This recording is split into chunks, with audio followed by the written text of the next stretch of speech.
Зөвшөөрлийн захим систем. Хот байгуулалт барилга орон сууцчлуулалтын яам, Монголын барилгын үндэсний ассоциац, төрийн бус байгууллага. Хэрэглэгчийн гарын авлага. Барилгын мэдээллийн нэгдсэн системд инженер техникийн ажилчдыг бүртгэх. Барилгын мэдээллийн нэгдсэн систем MCIS.gov.mn сайтад хандхад доорх цонх гарч ирэх бөгөөд нэвтрэх зэсэн дээр дарснаар нэвтрэх цонх руу шилжинэ. Үүний дараа тус системд хувь хүн сонголтыг хийн, бүртгэлтэй имэйл хаяг болон нууц үгээ оруулан нэвтрэнэ. Хэрвээ бүртгэлгүй тохиолдолд шинээр бүртгүүлэх үү зэсэн дээр дарснаар шинээр бүртгүүлэх цонх руу шилжих бөгөөд хувь хүн сонголтыг хийн, регистрийн дугаар, овог нэр, имэйл хаягаа бичин зурган дээрх кодыг зөв оруулан бүртгүүлэх товчон дээр дарна. Шинээр бүртгүүлэхдээ Yahoo мэйл хаягаар бүртгүүлж болохгүйг анхаарна уу? Нэвтэрч орсны дараа цонхонд тусгай зөвшөөрөл хүсэгч, сургаалт, иргэн, зөвлөх үйлчлэгээ үзүүлэх, ажлын байрны зарлал гэх мэт сонголтуудаас тусгай зөвшөөрөл хүсэгч сонголтыг хийн, нэвтэрч орсны дараа ажилтны дэлгэрэнгүй мэдээлэл гэсэн зэсийг сонгосноор ажилтны ерөнхий мэдээлэл гарах ба иргэний мэдээлэл дуудах гэсэн талбар дээр дарснаар хур, дан танилт нэвтрэлтийн систем рүү шилжих бөгөөд нэг удаагийн код, банкны ирэх, тоон гарын үсэг зэргийг ашиглан нэвтэрч орно. Хэрв таны гар утсанд дан аппликейшн байдаг бол тус QR-ыг уншуулан илүү хурдан хэлбэр аюулгүй нэвтрээрэй. Хур, дан, танилт нэвтрэлтийн системээс дуудаж оруулахад инженер техникийн ажилтны ерөнхий мэдээллүүд автоматар бүглэгдэнэ. Хэрвээ тухайн инженер техникийн ажилтны боловсролын мэдээлэл дуудагдаагүй тохиолдолд мөр нэмэх гэсэн сонголтыг хийж мэдээллээ бүрэн бүртгэнэ. Барилгын салбарын хос мэргэжилтэй бол мөн адил нэмж, бүртгэн хадгалах сонголтыг хийн. Мөн мэргэжлийн зэргийн мэдээлэл бүртгэгдээгүй тохиолдолд заавал нөхөн бүртгэж хадгална.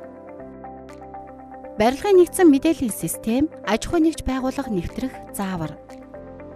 Барилгын нэгдсэн мэдээллийн системийн сайтад хандхад доорх цонх гарч ирэх ба танаа аж ахуй нэгж байгууллага тус системд бүртгэлтэй бол хувь хүн гэсэн зэсний хажууд доош задрах сум дээр дарснаар хувь хүн, аж ахуй нэгж, системийн хэрэглэгч гэсэн 3 сонголтын аж ахуй нэгж зэсийг сонгон бүртгэлтэй имэйл хаяг, нууц үгийг оруулж системд нэвтрэнэ. Аж ахуй нэгж болон хувь хүний мэйл ижил байх боломжгүй тул алдаа гарахыг анхаарна уу? Хэрвээ танай аж ахуй нэгж байгууллага тус системд бүртгэлгүй бол шинээр бүртгүүлэх үү товчийг дарснаар шинээр бүртгүүлэх цонх руу шилжинэ. Үүний дараагаар аж ахуй нэгж зэсийг сонгон аж ахуй нэгж байгууллагын регистрийн дугаар, мөн имэйл хаягаа бүртгүүлэх ба зурган дээрх кодыг зөв бичиж бүртгүүлэх зэсийг дарна. Таны бүртгүүлсэн имэйл хаягт нэвтрэх нэр болон нууц үг ирнэ. Үүнийг ашиглан системд нэвтрэх боломжтой болно. Системд аж ахуй нэгж байгууллагаар нэвтэрсний дараагаар энэ цонх гарч ирэх ба үүнээс тусгай зөвшөөрөл хүсэгч цонхыг сонгоно. Тусгай зөвшөөрөл хүсэгч цонх нь дараах байдлаар харагдана. Үүнээс аж ахуй нэгж байгууллагын мэдээлэл дуудах товчийг дарна. Мэдээлэл амжилттай татагдлаа гэсэн цонх гарснаар танаа аж ахуй нэгж байгууллагын мэдээлэл амжилттай татагдана.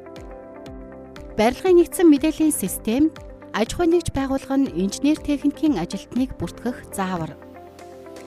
Аж ахуй нэгж байгууллага нь инженер техникийн ажилтныг бүртгэхдээ хур, эсвэл дан системийг ашиглан ажилтны мэдээллийг дуудаж энэ хэсэгт бүртгэнэ.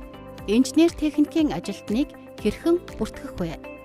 Тусгай зөвшөөрөл хүсэгч инженер техникийн ажилтан цонхны нэмэх товчийг дарахад дараах цонх дуудагдах ба инженер техникийн ажилтны мэдээлэл дуудах товчийг дарснаар хур, дан танилт нэвтрэлтийн систем рүү шилжих бөгөөд нэг удаагийн код, банкны ирэх, тоон гарын үсэг зэргийг ашиглан нэвтэрч орно. Хэрв таны гар утсанд дан аппликейшн байдаг бол тус QR-ыг уншуулан илүү хурдан хэлбэр аюулгүй нэвтрээрэй. Дан системд нэг удаагийн кодоор нэвтрэх. Нэг удаагийн кодоор нэвтрэх товчийг дарахад доорх цонх харагдах ба тухайн иргэний регистрийн дугаар болон нууц үгийг e-Mongoliad нэвтрэх оруулж нэвтрэх товчийг дарна. Үүний дараа та гар утаснасаа 13-92 дугаар руу тухайн кодыг мессежээр илгээн шалгах товч дээр дарна.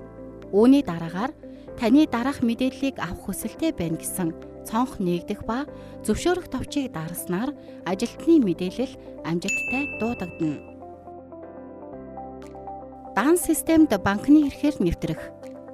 Банкны эрхээр нэвтрэх гэсэн зэсийг сонгосноор дараах банкнуудын жагсаалтууд харагдах ба өөрийн ашигладаг аль нэг банкыг сонгож нэвтрэх нэр, нууц үгийг оруулж нэвтрэх товчийг дарна. Үүний дараа таны тухайн банкнд бүртгэлтэй утасны дугаарт нэг удаагийн нууц үг ирнэ.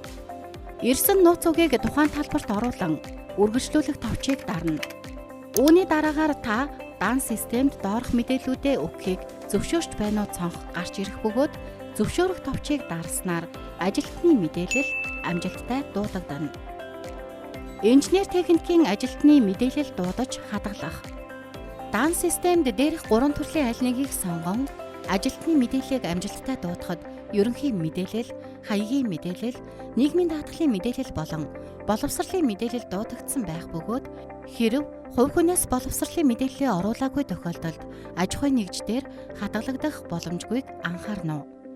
Үүний дараа албан тушаал болон төлөв хэсгийг сонгон хадгалах товчийг дарснаар инженер техникийн ажилтны мэдээлэл нь амжилттай бүртгэгдэнэ. Инженер техникийн ажилтны ерөнхий мэдээллийг бүртгэх. Жагсаалтанд байгаа инженер техникийн ажилтны нэр дээр дарахад доорх цонх руу шилжих бөгөөд ерөнхий мэдээлэл, боловсрол, мэргэжлийн зэрэг, ажлын байр зэрэг талбаруудыг бөглөж хадгалах товчийг дарснаар ажилтны мэдээлэл нь бүрэн бөглөгдөнө. Тухайн сонгосон инженер техникийн ажилтны нэрний урд талын зөв сонголтыг хийж нэр дээр дарна. Ингэснээр иргэншил, ажиллаж эхэлсэн огноо болон холбоо барих мэдээллийн талбаруудыг гараар бөглөн хадгалах товчийг дарна.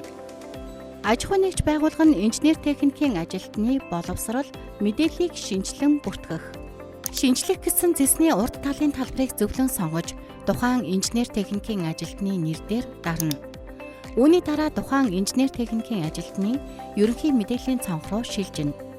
Энэ цонхноос боловсрол талбарыг сонгоход боловсролын мэдээлэл харагдах ба хэрвээ боловсролын мэдээлэл нь системээс дуудагдаагүй эсвэл гадаадад мэргэжил эзэмшсэн бол мөр нэмэх товчийг ашиглан боловсролын мэдээллийг нэмээд мэргэжлийн чиглэлийг бөглөн дипломны хуулбарыг оруулан хадгалах товчийг дарна. Ингэснээр зөвшөөрлийн захим систем болох лиценз цэг хэмээнд хүсэлт гаргах зэснээс нөхцөл шаардлах хэсэгт байрлах инженер техникийн ажилтан хэсэгт тухайн төрөлд ажилтны нэр дуудагдах боломжтой болно. Инженер техникийн ажилтны мэргэжлийн зэргийг бүртгэх. Тухайн инженер техникийн ажилтан нь мэргэжсэн зөвлөх, тэргүүлэх зэрэгтэй бол мэргэжлийн зэрэг цонхонд мөр нэмэх товчийг ашиглан үнэн зөв бөглөн хадгалах товчийг дарна.